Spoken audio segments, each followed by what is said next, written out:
Je salue Sébastien Cazenove, notre nouveau député.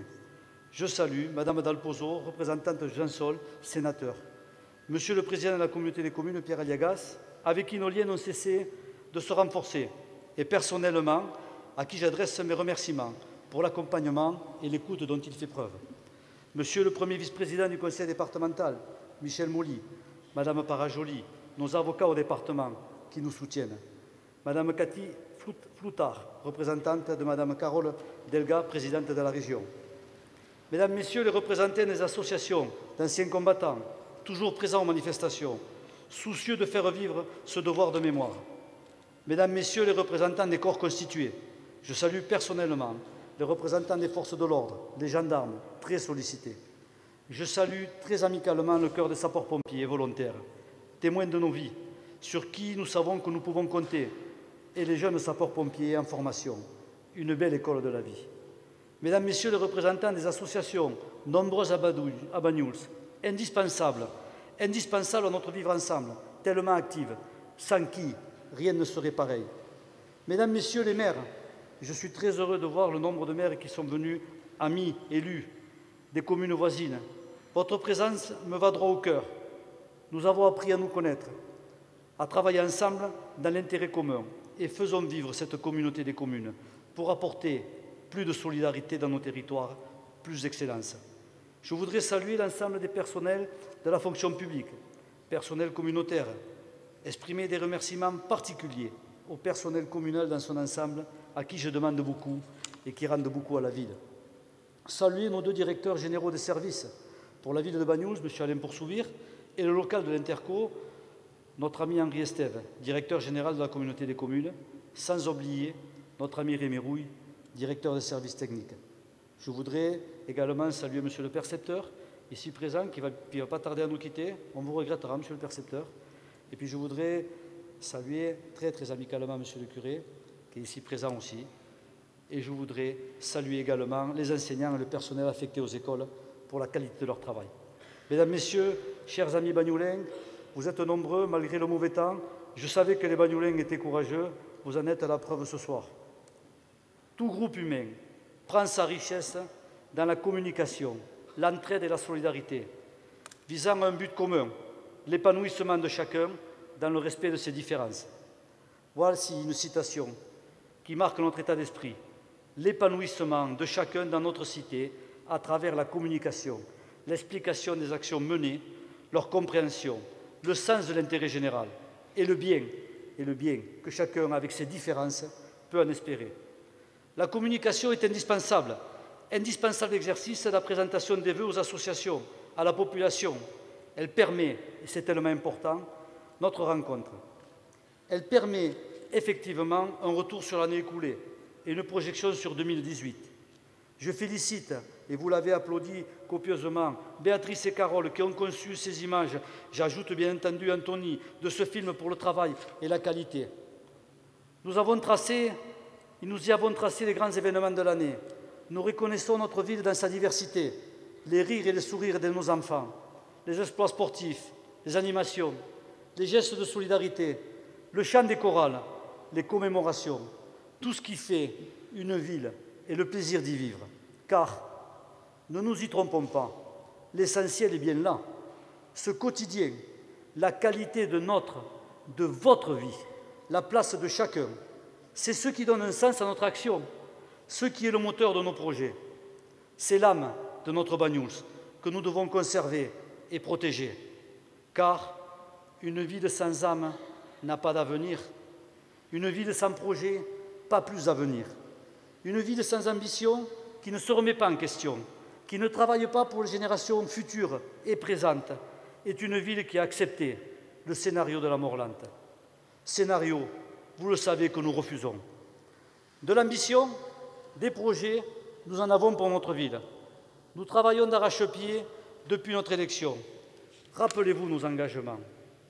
L'emploi, notre priorité, la sécurité des biens et des personnes, un plan de rénovation de Banyuls, le port, une école de sommellerie au Maastricht et bien d'autres. Pour l'emploi, nous avons ces derniers jours de décembre, dans une séance de conseil municipal que je qualifie d'historique, historique. Nous avons voté à l'unanimité la convention portant sur l'engagement réciproque de la mise en place d'un pôle médico-social. Concernant 3 établissements implantés à Bagnols-sur-Mer sur des sites distincts. Arrêtons-nous un instant pour bien avoir en conscience l'importance pour la commune de ce projet. D'abord, quelle était la situation à notre prise de fonction? La maison de retraite Paul Retsch, et je salue ici son directeur, établissement construit dans les années 1960, qui reçoit 87 pensionnaires, dont 57% sont des Bagnolins, 30% des personnes de villages proches. 85 personnes y travaillent. C'est un établissement vieillissant qui a besoin de refaire des investissements et qui, de plus, ne correspond plus ni aux normes d'hébergement, ni aux demandes des personnes âgées, puisque les chambres reçoivent 2 voire 3 personnes. Ce qui, à terme, peut être considéré comme de la maltraitance passive. Ceci, malgré, et je le dis en connaissance de cause parce que ma maman y a séjourné, ceci malgré un investissement et une qualité irréprochable du travail des personnels. Les travaux de mise en conformité ne peuvent être entrepris, car l'établissement est situé en zone rouge et a déjà connu des dommages dus à des inondations, des dommages importants. Il est donc classé inconstructible. Si une solution de délocalisation et de reconstruction locale n'est pas mise en place, cet établissement est condamné à une fermeture certaine. Il nous fallait trouver des solutions d'urgence ou accepter le fait de voir nos anciens séjourner loin de Bagnols, sur la plaine, n'en déplaise à mes amis maires, et l'emploi s'envoler avec. L'EHPAD Vincent Azéma est géré par l'association bagnolinque d'action sociale, sur délégation de services publics du CCAS, établi depuis 2008. Il accueille 59 résidents, dont 48 sont originaires de Bagnols, et de la Côte-Vermeille, 47%. 60 personnes y travaillent. Les locaux sont, eux aussi, non conformes et inadaptés aux besoins des résidents, de plus en plus dépendants. Quant au centre Élio-Marin, nous le regretterons tous ici, on l'a tous vécu, mais la dure réalité s'impose à nous. Après de nombreuses manifestations dans les années 2010, la sentence est tombée. Les lits médicaux du centre Bouffard-Vercelli et du centre Élio-Marin seront relocalisés à l'hôpital de Perpignan. Le décret est signé, c'est-à-dire pour Bagnols, le déménagement de la totalité de la cardiologie et de la rééducation. Quant au lit de masse, maison d'accueil spécialisée, implantés dans des locaux vétustes et inadaptés aux soins d'adultes fortement handicapés, il était prévu leur transfert ou à la Mauresque, ou à Port-Vendre, ou à Cerbère. La totalité du centre Élio-Marin était vide en 2014. Disparu, plus de centre Élio-Marin, avec les 200 emplois qui quittaient Bagnols. Ce qui, de plus, aurait entraîné la création à l'entrée de la ville d'une friche médicale. Quand on sait, on a l'expérience à Bagnols avec Alpha Aquitaine, ce qu'il advient des bâtiments trop longtemps inoccupés, je vous laisse imaginer le résultat. J'ai, avant l'élection, et ensuite, rencontré le directeur de l'époque, M. Rodriguez, pour comprendre et voir si des solutions étaient envisageables. Celui-ci m'a dit que l'ancienne municipalité souhaitait le départ de l'USAP, gestionnaire du CHM, et que ce départ était acté. Ces propos ont été confirmés et filmés en conseil municipal par le président actuel de l'USAP, Jean-Marc Bissery. Vous pouvez le consulter sur le site de la ville. L'association semblait tout de même regretter ce choix. Et nous avons trouvé ensemble, trouvé une solution pour qu'il reste et surtout qu'il maintienne l'activité au centre. Une solution simple est ma première proposition. Il faut reconstruire la maison de retraite Paul Retsch, faisons-le sur le site. Il faut relocaliser la maison de retraite Vincent Azéma, qui à brève échéance sera en difficulté, car les patients sont de plus en plus dépendants et la mutualisation des moyens est indispensable pour proposer un prix de journée attractif. Enfin, reconstruire la masse sur place et conserver les emplois ici, à Bagnols. C'était les conditions de notre accord. Je rappelle que dans l'opportunité de voir s'installer un établissement, beaucoup de villes offrent les terrains et souvent les aménagements. La commune donc donne les terrains pour que le projet puisse se réaliser. Or, afin d'avoir un établissement aux normes de sécurité en vigueur et une qualité de prise en charge performante des résidents, il s'est avéré obligatoire de reconstruire en lieu et place des bâtiments existants. Ces bâtiments, inaugurés en 1888, sont en partie construits sur un cours d'eau et actuellement classés en zone rouge. Ils seront donc en totalité rasés et reconstruits après la réalisation d'un chenal, canalisant les eaux de ruissellement et d'un pont, rendant ainsi la zone constructible. Ces travaux importants nécessitent une enveloppe budgétaire de 2 400 000 € hors taxes. Sachant que le coût de la construction d'un établissement détermine le prix de journée facturé aux résidents, ce prix étant validé par l'ARS et le conseil départemental, il ne peut dépasser un certain seuil, au-delà duquel les familles ne peuvent plus et ne seraient plus en mesure de financer les séjours. Donc, pour financer ce chenal, avec l'arbitrage de M. le sous-préfet et les services de l'État, et je tiens à remercier les services d'État, il a été proposé que la commune vende les terrains à l'USAP au prix du chenal, sans bien sûr faire une opération immobilière. La commune ne pouvait supporter seule le coût du chenal, estimé à 1 700 000 € après le don des terrains. La commune, donc, devra construire un pont et financer les études pour environ 700 000 €. C'est un projet innovant, certainement unique en France. 3 établissements médico-sociaux au statut juridiquement différent, situés sur des sites géographiques distincts, seront regroupés sur un même lieu pour accueillir 205 patients dans des locaux neufs, 35 millions € d'investissement. C'est un projet abouti qui participe au développement du territoire. C'est un projet efficient qui apporte une meilleure réponse aux besoins des personnes accueillies. C'est un projet qui s'inscrit dans l'avenir et qui pourrait être évolutif par la prise en charge des personnes avec la création de lits de jour. C'est un projet qui protège le statut des personnels. C'est un projet, enfin, qui conserve les structures et leur conseil d'administration. Le calendrier prévisionnel de réalisation est de 2018-2022. Démarrage des travaux pour la reconstruction de la masse et d'une partie des locaux communs. 2023, démarrage des travaux et reconstruction des EHPAD. Ces 700 000 €, c'est un engagement financier important pour les années 2020-2021. Mais je le dis ici, publiquement, avec force et détermination, nous l'avons voulu et j'assume cet accord. C'est une responsabilité que je fais nôtre. Nous ne pouvions pas laisser partir ces emplois en conscience. C'est un investissement pour l'avenir de nos enfants, qui auront ainsi des possibilités de travail.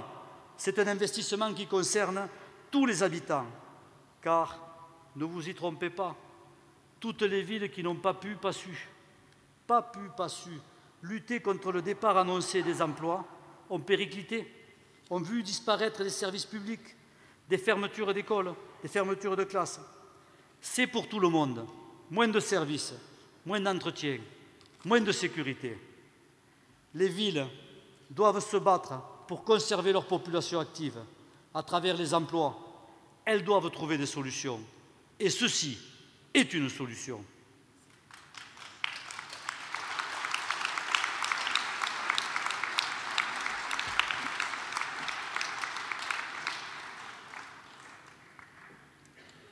Durant ces presque 3 ans de négociations, je voudrais remercier particulièrement Madame Ségolène Neuville, notre ex-secrétaire d'État aux personnes handicapées, Madame la préfète Josiane Chevalier, Monsieur le préfet Philippe Vigne et son successeur, j'en ai parlé avant, l'infatigable sous-préfet de Céret et l'ensemble des services de l'État, mon ami Pierre Aliagas, alors député et président de l'intercommunalité, qui m'a accompagné, Madame Emmeline Malherbe, présidente du conseil départemental. Tous ont été persuadés et ont voulu autant que moi que ce projet aboutisse. Alors, je lis ici, là, toutes les conditions étaient réunies, le travail était fait avant, il ne restait plus qu'à, bref, facile. Je le répète ici, avec force et vérité, avec vérité, la totalité du service du centre Élio-Marin quittait Banyuls en 2014. Il n'y avait pas de solution sérieuse pour la maison de retraite. Paul Rech, elle était vouée à une fermeture. Je vous engage à rencontrer les syndicats et le personnel des établissements et leur demander combien les choses ont été compliquées. Je vous invite à questionner Monsieur le sous-préfet.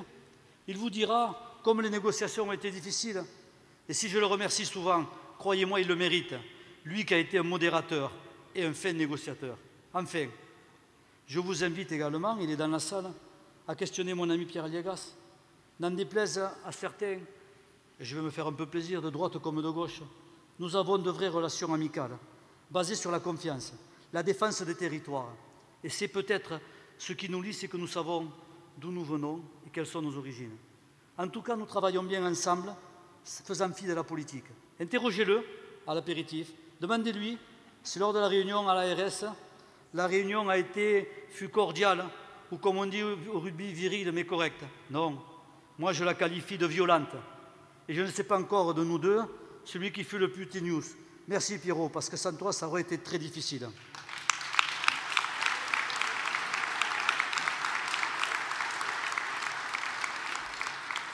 Alors, s'il vous plaît, un peu de retenue dans les commentaires, après tant d'attentes d'immobilisme. En matière d'emploi, nous avons également créé un partenariat avec le laboratoire Agro, qui a enfin, après un long chantier et de nombreuses nuits blanches du directeur, que je salue, ouvert au public, a été inauguré en présence du prince Albert de Monaco. Ce partenariat nous permet de nous positionner dans une démarche de tourisme scientifique, rare, innovante. Son développement, à travers des actions communes, positionne la ville comme ville universitaire. Le laboratoire et son magnifique aquarium, que je vous engage à visiter, est une pépite pour la ville de Banyuls. Ce concept crée une véritable immersion, une initiation à la découverte, à travers un laboratoire prestigieux, avec de vrais chercheurs. C'est un produit de développement de tourisme unique. Je salue l'équipe qui nous a fait ce beau cadeau et son directeur Vincent Laudet.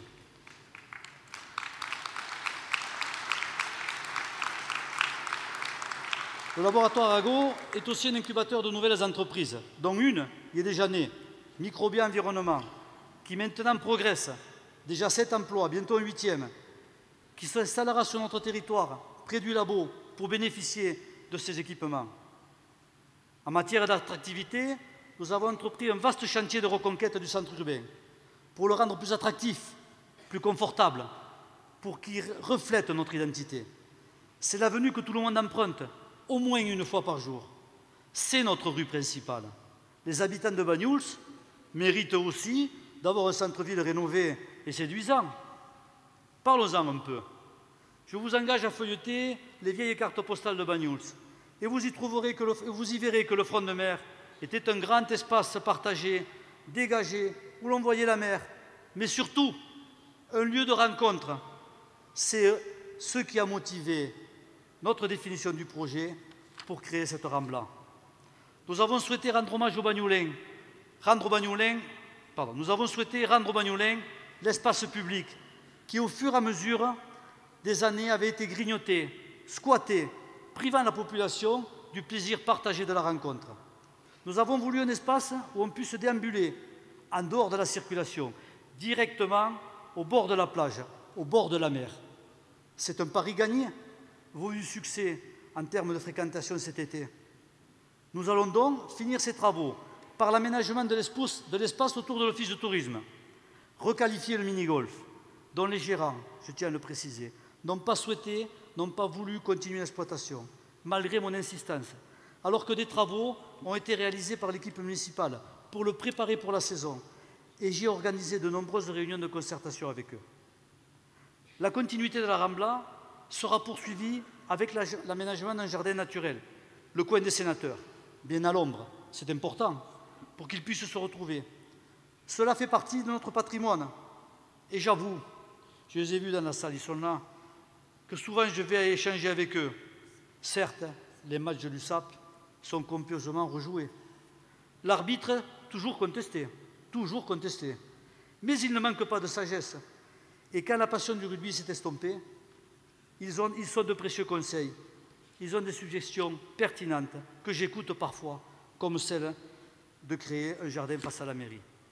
Il y sera installé une œuvre de Mayol, une statue monumentale, appelée l'air.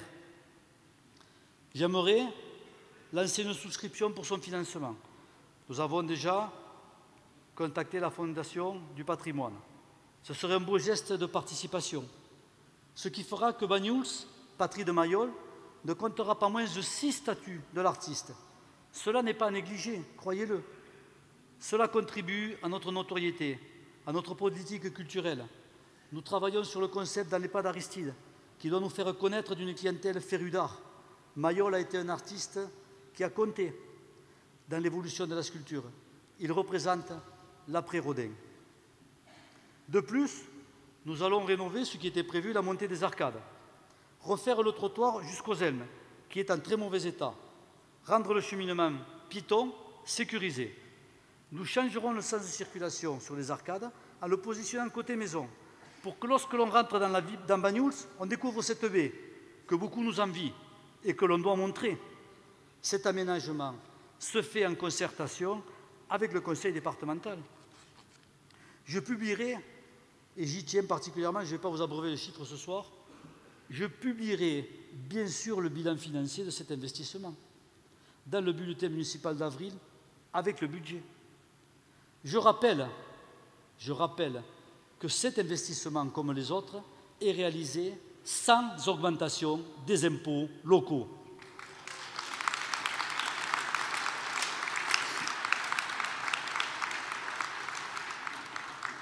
Non, ce n'est pas non plus un projet pharaonique, comme ils disent. Non, c'est un projet mûrement réfléchi, pour lequel je me suis battu, pour lequel je suis allé chercher et obtenu des subventions conséquentes.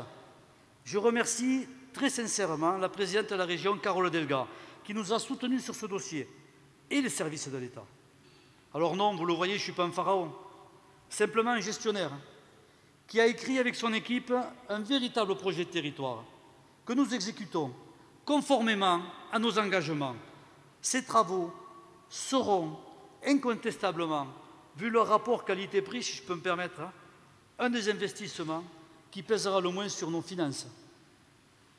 Ce projet de territoire, il est important, car reconnu comme ayant du sens, une véritable vision du développement de la ville. Il y figure la rénovation et la mise en sécurité du port. Là aussi, le constat est amer en 2014. Le port est en déliquescence, ne correspond plus aux attentes des plaisanciers. Il est pratiquement vide l'hiver. Il devient dangereux. Il ne joue pas son rôle moteur de l'économie dans le développement du tourisme lié à la mer. Et Dieu sait si c'est un secteur en plein essor. Alors oui, nous avons trouvé dans nos cartons un projet qui, lui était pharaonique, qui défigurait la baie et qui, de plus, était infinançable. Nous avons, en concertation avec les usagers, les forces vives et les services de l'État, travaillé pour bâtir un projet à la taille de Banyuls. Vous en avez une maquette dans le hall de la mairie. Le plus dur reste à faire, vous le comprenez, trouver les financements. Nous avons répondu à un appel à projet dans le cadre de l'ADEME, Agence de l'environnement pour la maîtrise de l'énergie, qui est un opérateur pour l'État, pour la transition écologique, portant sur des projets innovants qui protègent l'environnement. Et nous avons été retenus. Je me suis déplacé à Paris pour plaider ce dossier, et il a été retenu. Nous avons obtenu une première subvention d'1 700 000 €. Certes, il en manque encore, mais c'est un grand pas en avant que cette reconnaissance par le ministère de l'Environnement. Ce projet a été soutenu lors de la dernière Assemblée générale du Parc marin. Notre dossier est classé et reconnu comme un dossier exemplaire. Il sera, je le pense, et j'en suis certain, bien accueilli par d'autres financeurs à la région à travers du plan Littoral 21. La région avec qui j'ai déjà pris de bons contacts. Je pense pouvoir commencer les travaux avant la fin de ce mandat. J'ai la volonté, nous avons la volonté de financer ce port sans faire appel à l'impôt local.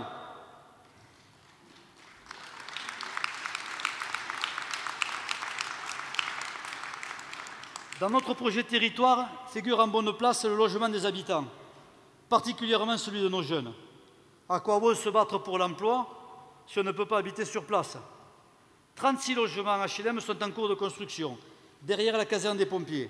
Ils seront vraisemblablement livrés fin d'année 2018. Nous avons repris la maîtrise foncière des terrains de l'ancienne ZAC de la rectorie.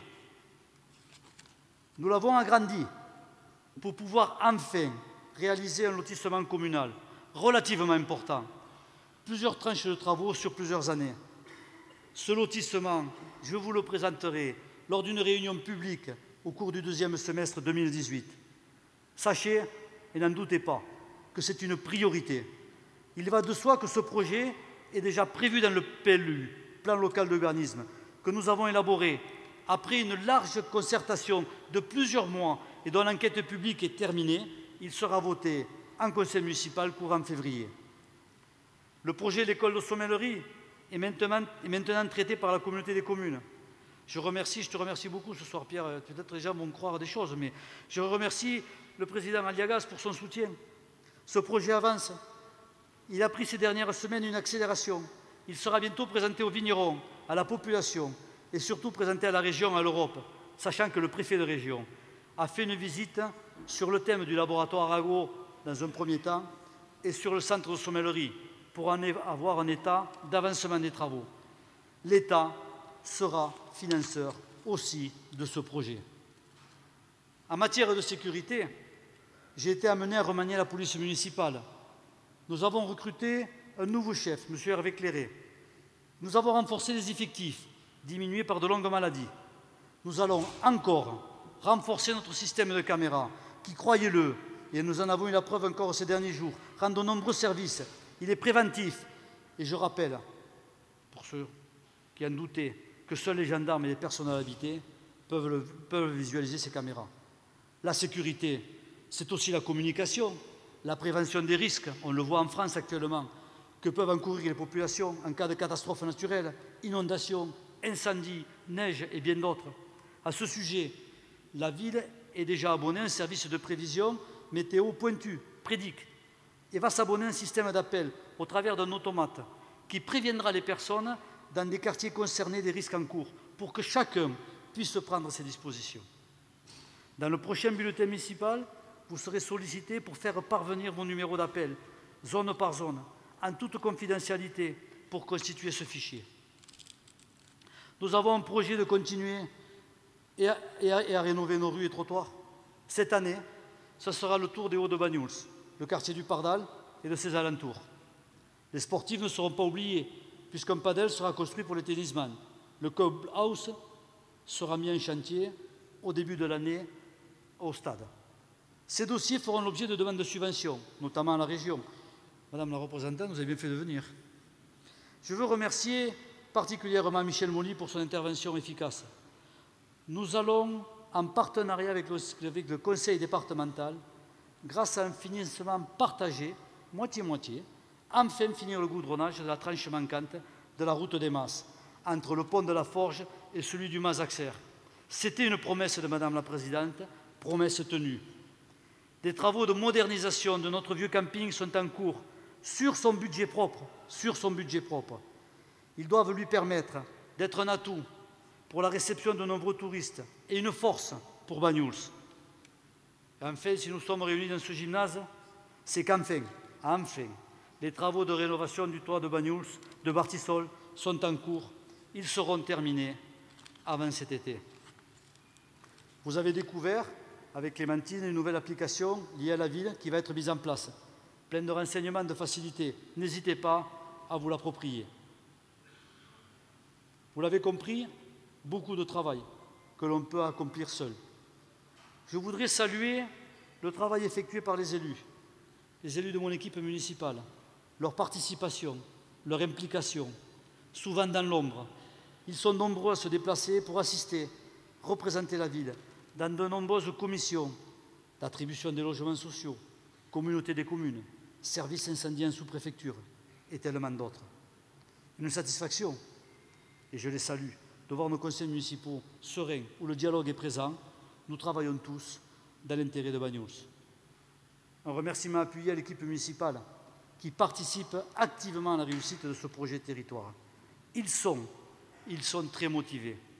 Je salue l'équipe technique, mais je n'oublie pas l'administratif, à qui je demande de monter de nombreux et compliquées demandes de dossiers de subvention. Si nous avons une vision de développement de la ville, nous gérons aussi le quotidien, les nombreuses et justifiées demandes d'intervention de nos concitoyens.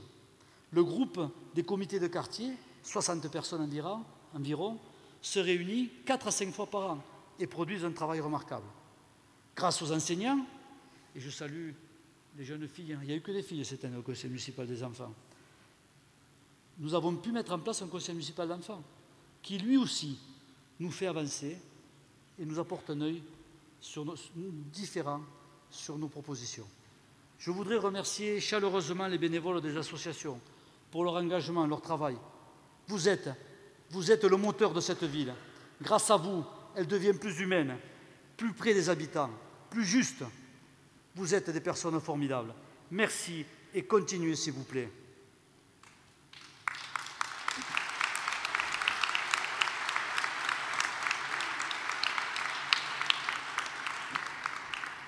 J'ai un attachement particulier pour les pompiers. Merci de votre présence, de votre aide, de votre humanité, dans des circonstances parfois dramatiques. Vous êtes nos Saint-Bernard. Enfin, toutes les personnes qui aiment Bagnous, qui animent Bagnous toute l'année, le carnaval, le foment de la Sardane, je salue Philippe et ses girls, tous les groupes qui se forment pour la circonstance, soyez également mis à l'honneur. J'ai d'ailleurs, à tous les bénévoles, à toutes les personnes qui sont présentes ici, une requête à vous faire, vous qui aimez Bagnous comme moi. Pourquoi on ne relèverait pas ce petit pari? Nous ne ferions pas une grande fête au mois de juin qui parlerait de notre histoire. Nous pourrions un peu la romancer, faire de cette fête historique qu'est la bataille du col de Bagnous un acte plus pacifiste, la réconciliation avec nos amis catalans du Sud. Tout le monde serait en costume d'époque et on reconfigurerait sur le front de mer, pour un jour, le Bagnous de l'an 1793. Et j'ai déjà plein de couturières, plein de gens, presque 80 personnes qui sont là. Donc n'hésitez pas à venir. Si vous ne savez pas faire des costumes, on vous aidera. Si vous n'avez pas de sous pour le tissu, on vous l'achètera. Mais il faut que les habitants de Bagnous participent à ça parce que c'est ce qui fait un village. Nos projets engagés sont nombreux. C'est un mandat plein que nous effectuons, respectueux de nos engagements. Je comprends qu'il puisse y avoir de l'impatience et un peu de frustration chez certains d'entre vous. Vous pourriez nous reprocher, à juste raison, de ne pas intervenir suffisamment pour rénover votre quartier, votre devant de porte. Sachez que la ville a un retard énorme en matière d'aménagement et qu'en quelques années, nous pouvons tout rattraper. Sachez que nous ne vous oublions pas et que nous viendrons travailler pour vous. Nous n'avons pas priorisé nos choix par le cœur, mais par la raison. Vous le comprendrez, défendre l'emploi est une priorité. Créer les conditions économiques, rendre la ville plus attractive, c'est créer le socle pour investir davantage pour l'avenir. Nous engageons des projets qui correspondent à nos moyens financiers. Je le redis, les finances de la ville sont bonnes. Notre taux d'endettement est dans la moyenne nationale. Nous n'augmentons pas les impôts locaux, je l'ai déjà dit, mais je le redis parce que c'est important. On n'augmentera pas les impôts locaux jusqu'à la fin du mandat. 2017 qui s'achève a été une année riche en nouveautés. L'élection d'un nouveau président, jeune, inattendu, qui a bousculé nos codes, notre vie politique, qui s'est rajeunie. Une nouvelle majorité a été élue. Nous avons parmi nous un nouveau député que je salue amicalement, Sébastien Cazeneuve. Souhaitons-leur de réussir. Le pays en a tellement besoin. Cette année 2017 a vu également nos frères catalans frappés par de lâches attentats. Ils sont confrontés à une crise politique sans précédent, qui n'en finit pas. Nous n'avons pas à porter de jugement ni à nous immiscer dans leur système politique. Nous ne pouvons que regretter cette situation et condamner fermement les violences policières que nous voyons à la télévision. Souhaitons-le